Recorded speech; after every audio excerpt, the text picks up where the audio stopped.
Okay, so let's see how Newton solved the problem of force of gravity working universally. So this equation is actually called universal force of gravity, whereas so the one that we're going to look at today, right? This one right here only works if you know which planet you're on and you have the little g value for that planet. So for example, when this is 9.8 meter per second square, this equation is only for one location, is near the Earth surface.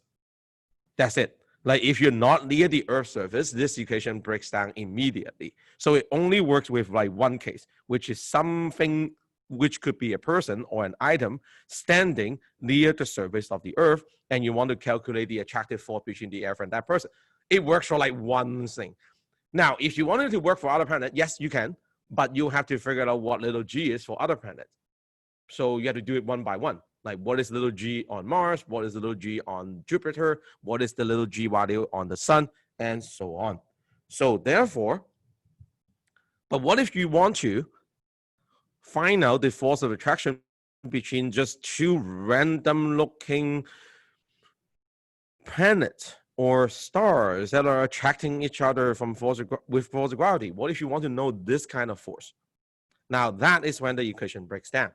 So after many, many years of study, Newton has discovered two properties about force of gravity universally that works in space or on Earth, doesn't really matter. Number one, what he observed is that the force of gravity is an attractive force. It's only attractive. He hasn't been able to find any gravitational object that are, massive objects that are repelling each other. It seems like they're always attracting each other. So gravity is the force that attracts two objects. Okay, two objects. And it depends on two things. Okay, so first of all, the force is always attractive. And it depends on only two things. Okay, so let's list those two things.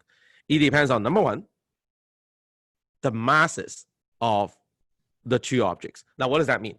Usually, when I write down this equation, I will give one of the object the mass m, big M, and I'll give the other object the mass small m. You do have to kind of tell them apart because sometimes big M and small m could be different. For example, the Earth has a different mass compared to the moon. The sun has a different mass compared to us. So just give them M1, M2, like name them. It doesn't have to be big M, small m. You can say M1, M2 if you want to, but don't just say M and M because then you will get them very confused. Number two. Now, what does that mean? That means the more massive the two objects are, the stronger the force of gravity. Okay, the more massive the two objects are, the stronger the force attracting them. So therefore, that means between Earth, let's say Earth and the moon, the force is weaker than if you have, instead of the moon, you have Mars at that location, which is much bigger than the moon. Then it will have stronger force of gravity. So the more massive something is, the stronger the force of gravity. Okay, that's number one. What else did Newton observe? Number two, it also depends on the distances. Okay, it also depends on the distance apart. Now, but this one you have to be careful though. We are talking about celestial bodies in here, which are big. So when we say distance apart, we have to think about it. Is it distant apart from when you go from the surface of one thing to another, or is it distant apart when you go from the middle to the other? Now, it turns out it has to be from the middle in order for the calculation to return the right result all the time. So when they say distance apart is the center of one object to the center of the other one. Now, for normal thing like human being, doesn't really matter. I mean, how tall are we? Okay, basketball player, 2 meters, right? The center of us is only a meter off, so doesn't really matter. But considering, let's say the Earth, if you count from the surface instead of counting from the center, you're going to miss 6,400 kilometers of distance. That is the radius of the Earth. So therefore, you have to remember, some question, which we will see later on in today's class, will try to fit you specifically this way. Okay, if they tell you distance, it has to be from the center. But have you heard of the word altitude? Altitude is measured from where? The surface of the planets, right? So let's say you tell someone that, hey, the plane has an altitude of 30 kilometers. Is it 30 kilometers from the middle of the Earth or 30 kilometers from the ground? Altitude is always measured from the ground, right? So you have to be careful. If they give you a distance that's measured from the ground, you are not allowed to use that. You have to actually find out what is the distance, what is the location of that object from the center of the planet that you care about, which means you always have to add the radius of the planet. So hopefully you will see more questions that actually give you the radius than questions that give you, distance from the surface or from the altitude, but you will see them. Now, and then, okay, so it depends on those two things. Now, this is the equation that makes Isaac Newton like a well-known figure. This is the equation that when people want to make a poster of Isaac Newton, they will usually have this equation next to his face. Okay, ready? This is universal gravitational force. All right, so first of all, it has a constant called gravitational constant, big G. Not small g. You cannot write small g. Small g is for the 9.8. This is big G. And then it depends on the mass of the object. So m, big M, small m. You can definitely just replace it with m1, m2 if you want to. If you don't mind the subscript, that's fine. Big G, m1, m2 over r squared. Okay, over r squared. Now, what is r? R is the distance separating the two objects. Okay, so let's put that in here. Okay, so m is easy, right? So mass of first, mass of second object, radius is distance apart. So radius is distance between centers of, now it's between the centers of masses. Okay, so now these things has to be measured, for example, mass in kilogram and distance in meter. Okay, but standard stuff, right? I mean, this is kind of like the physics requirement.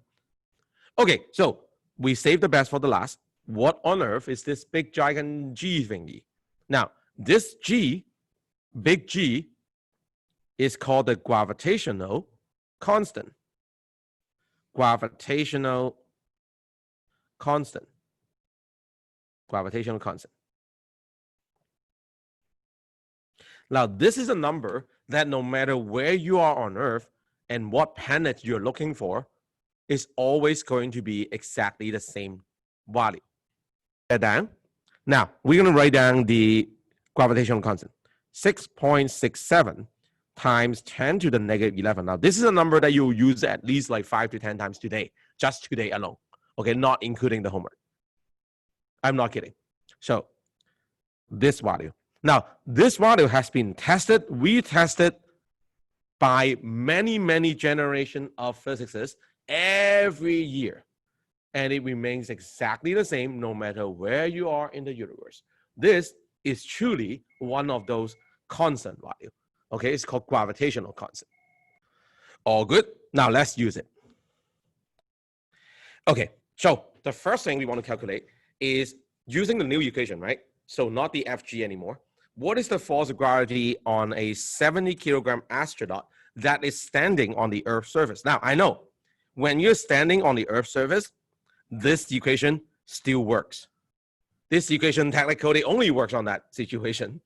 But let's try to use this new one to do it, to prove that it actually is the same as that one, except it works in giant objects that are not even touching each other, like planets and stuff. But let's see if it works for just a person standing on Earth. Okay, so for a person standing on Earth, now that's all you have to do. So first of all, I have my little drawing right here. So the mass, first one is mass of the Earth. Second one is the mass of that person, which is given to you. Now, mass of the Earth is also given to you right here.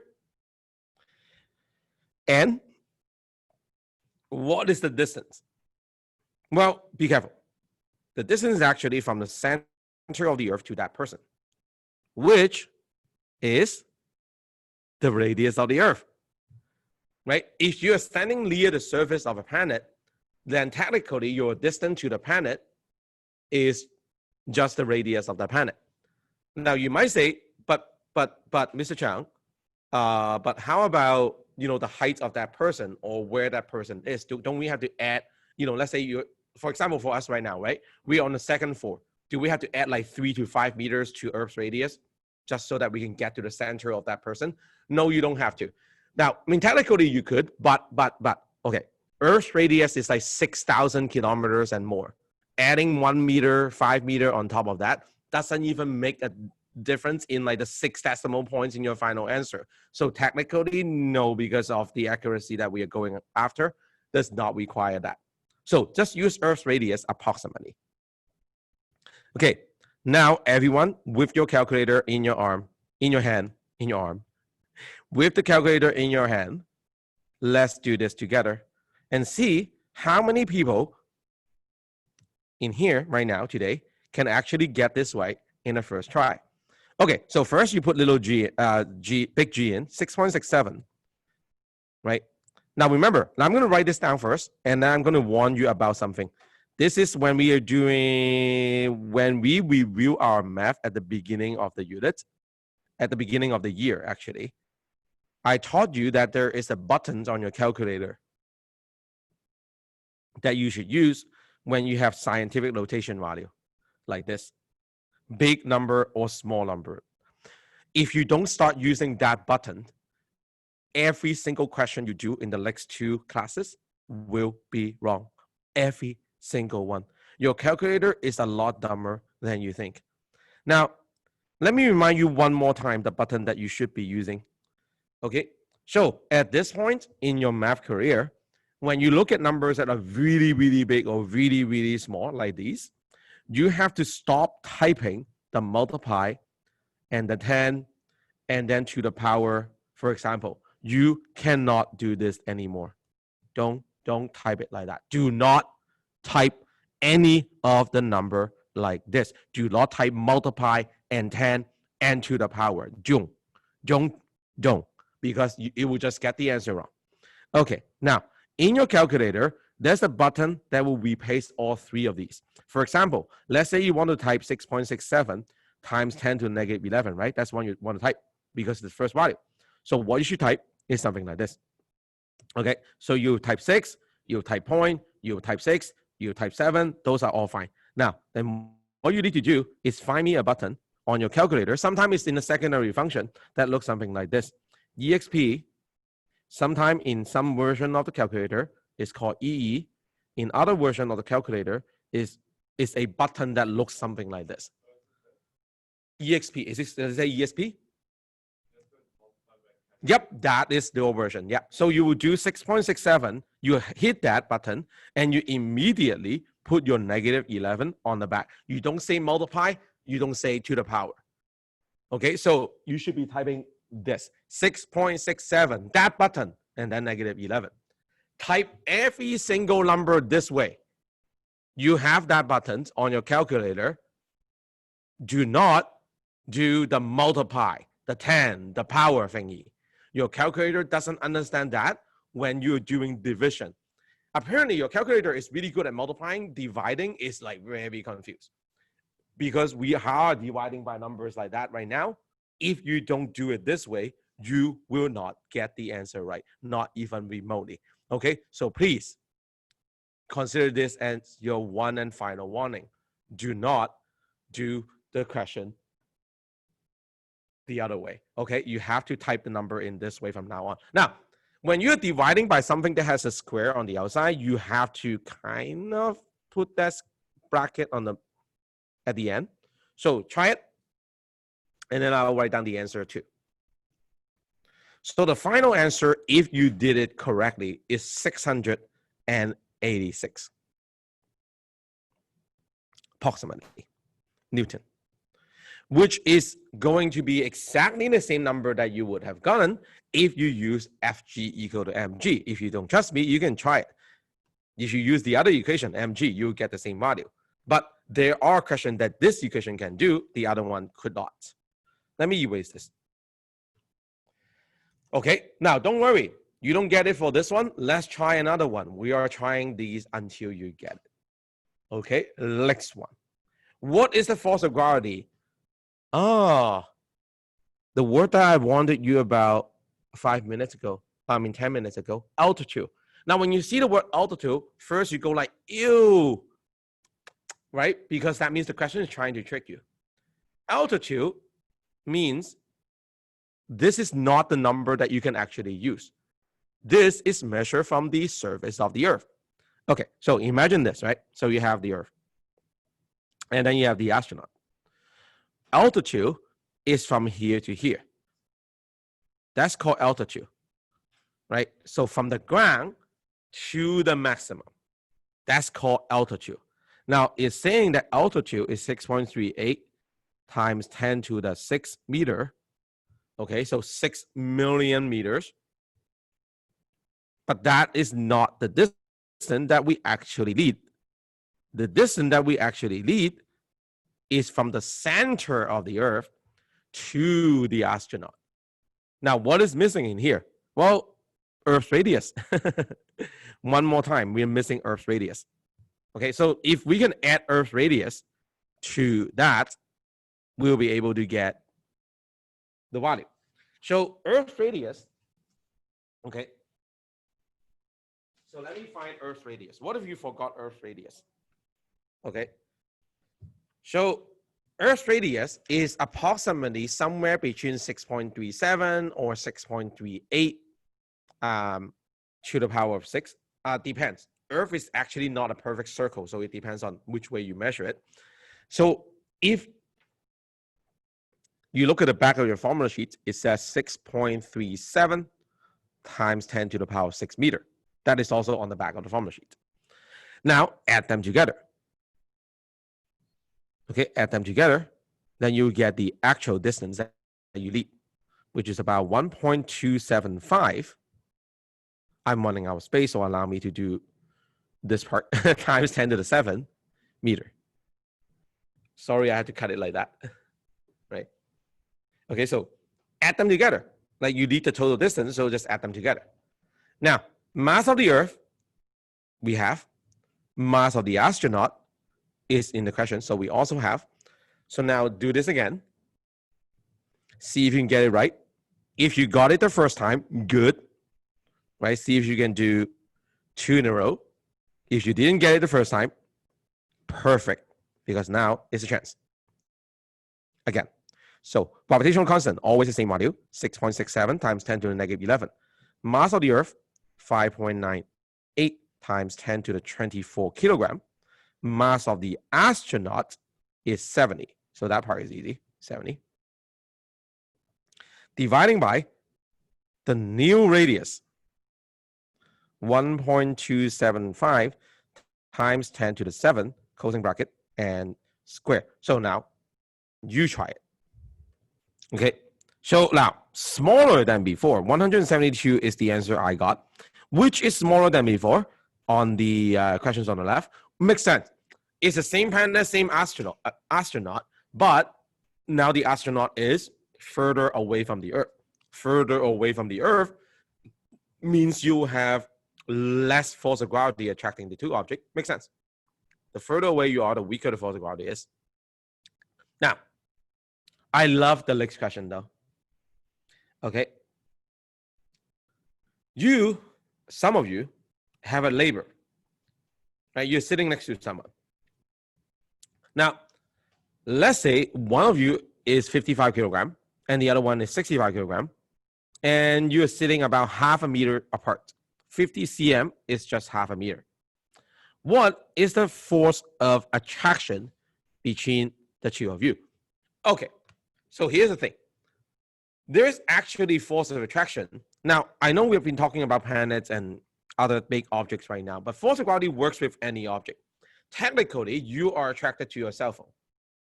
You are also attracted to the chair next to you. You are also attracted to your next seat neighbor. The attractive force between any mass is called gravity. And yes, there is an attractive force between you and your neighbor. You two are attracted to each other. No, that's not love. That's just force of gravity. but that's the force of attraction, and that's how it works. Now, however, how come you don't feel like you and your neighbor is actually attracted to each other, and then you try to get closer? Or how come you don't feel the force of attraction between you and your calculator? Well, because that force is very small when you talk about objects that are standard everyday size. Let's calculate how strong that is. Person number 1, person number 2, separate by 50 cm, which is about half a meter. Half a meter is 50 cm, right? That's your radius. Person number 1, let's call it big M, is 65 kilogram. Person number 2, let's call it small m, is 55 kilogram. Find the force of gravity attracting the two.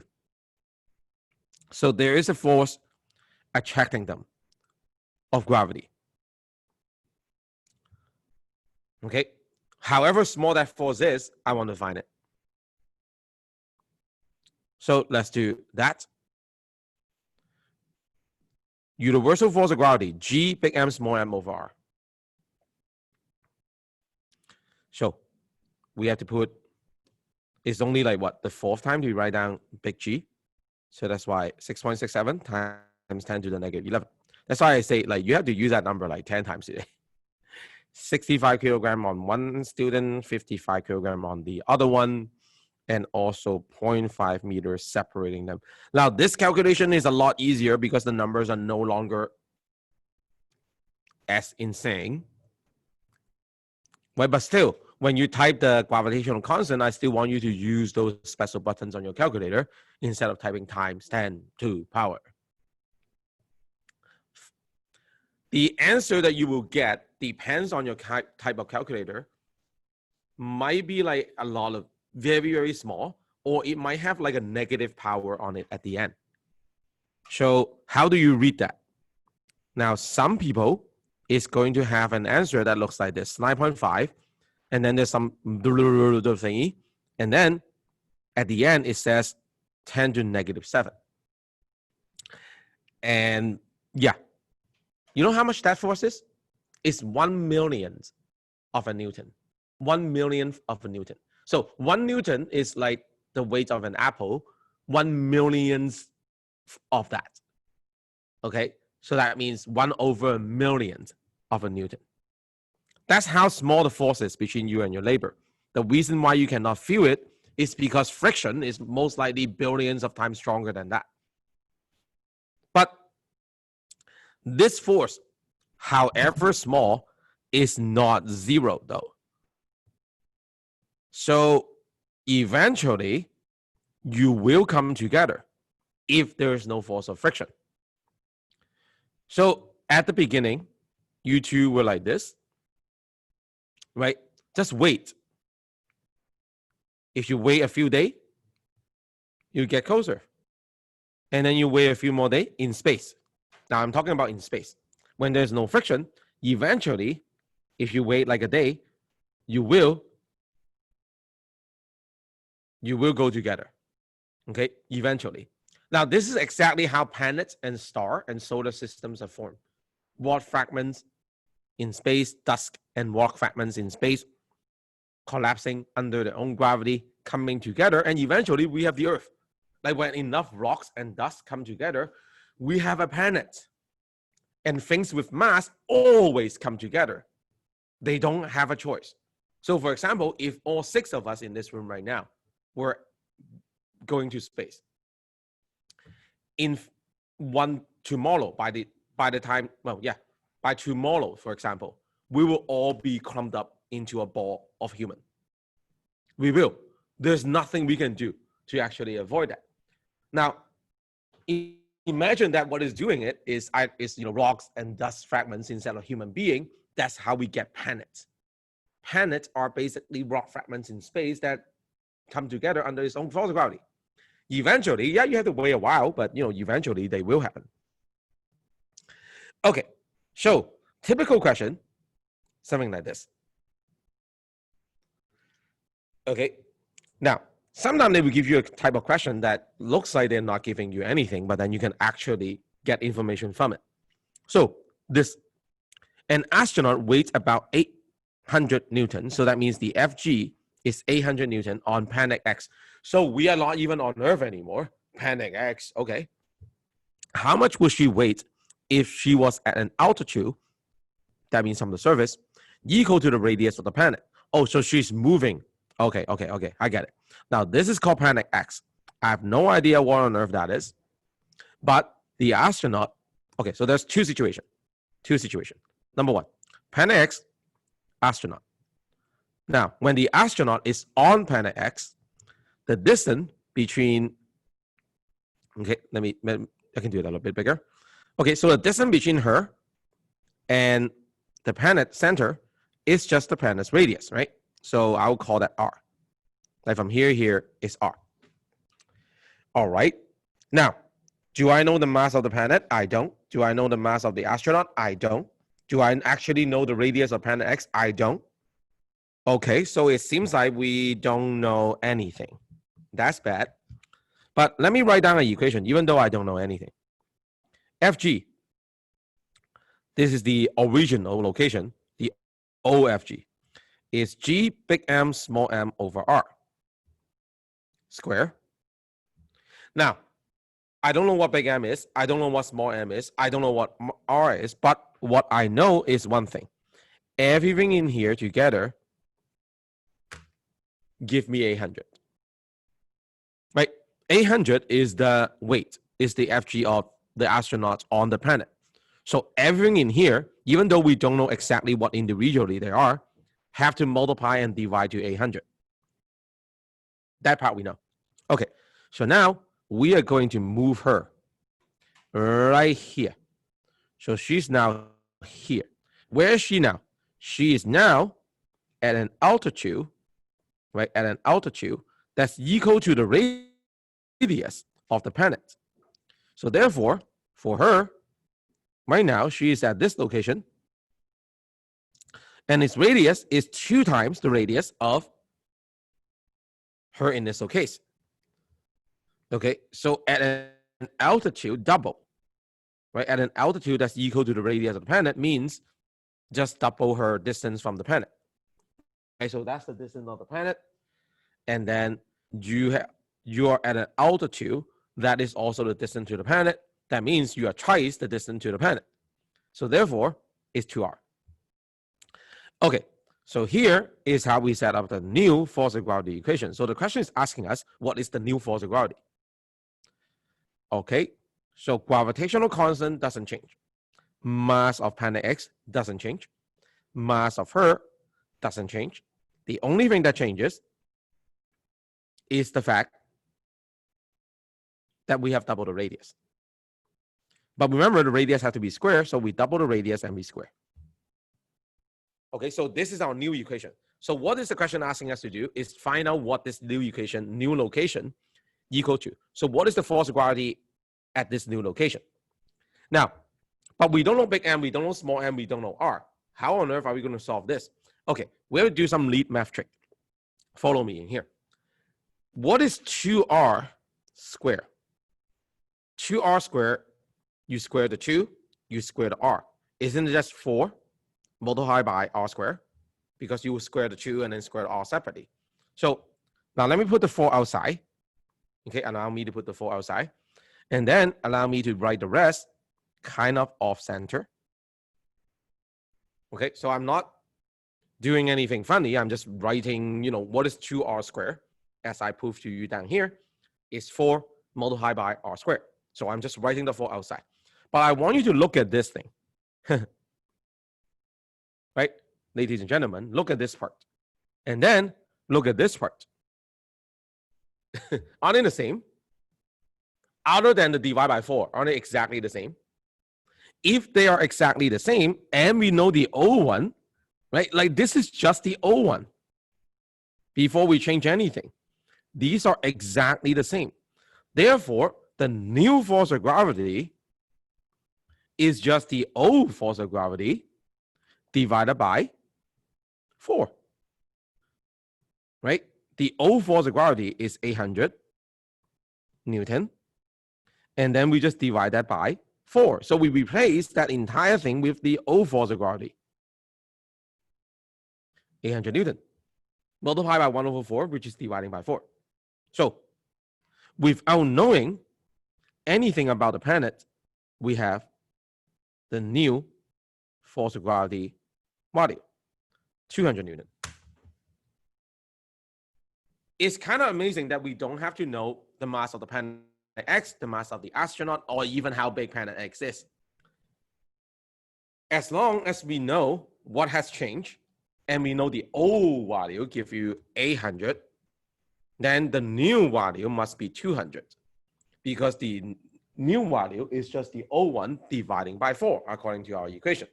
Nothing else changes, right? G big M small m over R squared is supposed to be 800. So if I take out the 4, I'm all good. Okay, cool math trick, right? So it looks like you got nothing and suddenly you can actually calculate a new situation. Now let's do it one more time.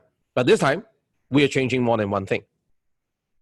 A spaceship orbits a planet at radius r and weight 10,000 Newton.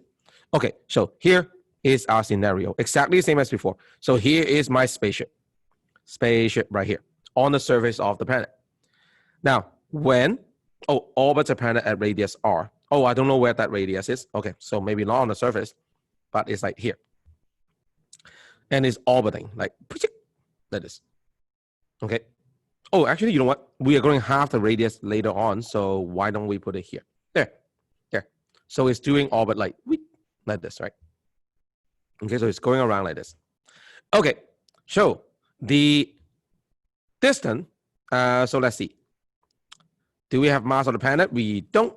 Do we have mass of the satellite? We don't. Do we have the distance between them? We don't, but we can kind of say that this is called R, which I don't have, but you know, R. Okay, so write down the equation. Fg, the O1, is equal to G, big M, small m over R squared. And I have no idea what big M, small m or R squared is, but I know everything together is 10,000 Newton, according to the question. Okay, so I know that it's 10,000 Newton. I have no idea what, you know, individually they are. Okay, so our idea is exactly the same. Now, so what is the change? We are doing two changes in here. Be careful. Two types of change. How much would it weight? So new Fg. If the planet is twice as massive, oh, we're doubling the mass of the planet. Okay, make giant planet. Giant planet. It's going to be double mass. Double mass planet. Okay? And half the radius. Okay, we are getting closer.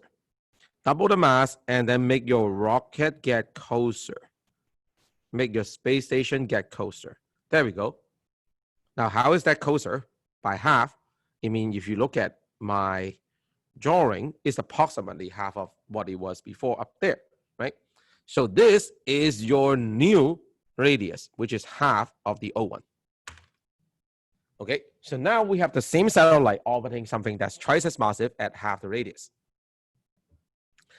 Okay, so the game is the same. Find out the Fg for the new situation. Everything that hasn't changed, just put it back. Big G cannot change. Mass, oh, new mass on the planet. But the mass of the satellite is still the same. How about distance? Well, it's half R, and don't forget the square. Okay, so this is the new equation. Double the mass of the planet, only half the radius. What is half the radius square? Oh, so you square the 1/2, which become 1/4, and then the radius goes square. So half a radius square is 1/4. Okay, let's put 1/4 down here. Let me put the R square there. Okay, on the top, I'll pull out the 2. Good. Pull out the 2. And then I'll write the rest. The G big M small m. Wait a second, Mr. Chang, you're just doing the same trick. You're trying to isolate all the numbers that you added in, putting them all out, and finding the O1 again. Yep, because I don't know what that planet is. I don't know what the astronaut is. I don't know what the radius is. So therefore, I have to find the O1. Because as soon as I can find the O1, I can replace this O1 with 10,000. That O thing is 10,000. I just have to work out the rest. Now, 2 divided by a quarter is equal to 8. It's become 2 multiplied by a quarter, by a 4/1, which is 8. Okay, so 8 multiplied by the O1, which is 80,000. Okay, so 8 multiplied by the O1, so 80,000 Newton. All right.